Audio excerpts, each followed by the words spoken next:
Hello friends, welcome to my YouTube channel Vaiga's beauty world. ഇന്ന് നമുക്കൊരു pedicure നോക്കാം. നമ്മുടെ കാലുകൾ നമ്മുടെ ശരീരത്തിന്റെ ഭാരവും ദിവസേന നടക്കുന്നതിനെയും മുഴുവൻ സമ്മർദ്ദവും സഹിക്കുന്നവയാണ്.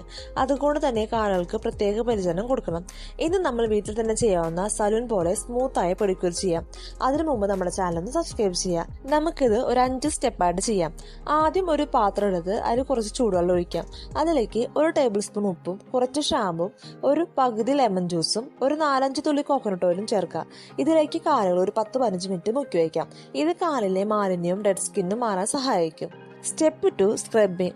ഇത് നമ്മൾ കാലുകൾ മുക്കി വെച്ചതിന് ശേഷം ഒരു ഫുഡ് സ്ക്രബ്ബർ അല്ലെങ്കിൽ ഒരു സ്റ്റോൺ ഉപയോഗിച്ച് ഹീൽ ഭാഗം, വിരൽക്കിടയിലും കാലിന്റെ അടിഭാഗത്തെല്ലാം നന്നായി സ്ക്രബ് ചെയ്യാം. അതിനായിട്ട് നമുക്കൊരു നാച്ചുറൽ സ്ക്രബ് ഉണ്ടാക്കാം. 2 ടീസ്പൂൺ ഷുഗറും 1 ടീസ്പൂൺ കോക്കനട്ട് ഓയിലും 1 ടീസ്പൂൺ ലെമൺ ജ്യൂസും ചേർത്ത് നന്നായി മിക്സ് ചെയ്യാം. ഇത് കാലിൽ അപ്ലൈ ചെയ്ത് നന്നായി സ്ക്രബ് ചെയ്യാം. സ്റ്റെപ്പ് 3 എന്ന് പറയുന്നത് നെയിൽ കെയർ ആണ്. നെയിൽ കട്ടർ കൊണ്ട് നെയിൽസ് ഷേപ്പ് ചെയ്യാം. അതിന്റെ പുഷർ ഉപയോഗിച്ച് നിങ്ങൾക്ക് സാവധാനം പുഷ് ചെയ്യാം. നെയിൽസിന് മാലിന്യം ഉണ്ടെങ്കിൽ സ്മോൾ ബ്രഷ് കൊണ്ട് നീക്കം ചെയ്യാം. Step 4, moisturising. കാലുകൾ വൃത്തിയായി തുടച്ച് കോക്കനട്ട് ഓയിൽ അല്ലെങ്കിൽ ഒലിവ് ഓയിൽ അല്ലെങ്കിൽ ഫുഡ് ക്രീം കൊണ്ട് മസാജ് ചെയ്യാം. ഒരു 5 മിനിറ്റ് മസാജ് ചെയ്യുന്നതോടെ നിങ്ങൾക്ക് ബ്ലഡ് സർക്കുലേഷൻ വർദ്ധിക്കുകയും നിങ്ങളുടെ കാലുകൾ സോഫ്റ്റ് ആകുകയും ചെയ്യും. Step 5, optional finishing touch. ഇഷ്ടമുള്ളവർക്ക് നെയിൽ പോളിഷ് അപ്ലൈ ചെയ്യാം. പെഡിക്യൂർ കഴിഞ്ഞാൽ കോട്ടൺ സോക്ക് ധരിച്ചാൽ സോഫ്റ്റ്നെസ് കൂടുതൽ നേരം നിലനിൽക്കും. ഇത് ആഴ്ചയിൽ ഒരു പ്രാവശ്യം ഇങ്ങനെ പെഡിക്യൂർ ചെയ്താൽ ക്രാക്കഡ് ഹീൽസ് കുറയും. വിന്റർ കാലത്ത് കോക്കനട്ട് ഓയിൽ മസാജ് വളരെ ഫലപ്രദമാണ്.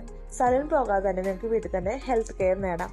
ഇതുപോലെ വീട്ടിൽ തന്നെ ഈസി പെഡിക്യൂർ ചെയ്ത് നോക്കാം. നിങ്ങൾക്ക് ഇഷ്ടമായെങ്കിൽ ലൈക്ക് ചെയ്യുക, സബ്സ്ക്രൈബ് ചെയ്യുക, ഷെയർ ചെയ്യുക, കമന്റ് ചെയ്യാൻ മറക്കരുത്. നമുക്ക് വീണ്ടും ഒരു ബ്യൂട്ടി ടിപ്പുമായി അടുത്ത വീഡിയോയിൽ കാണാം.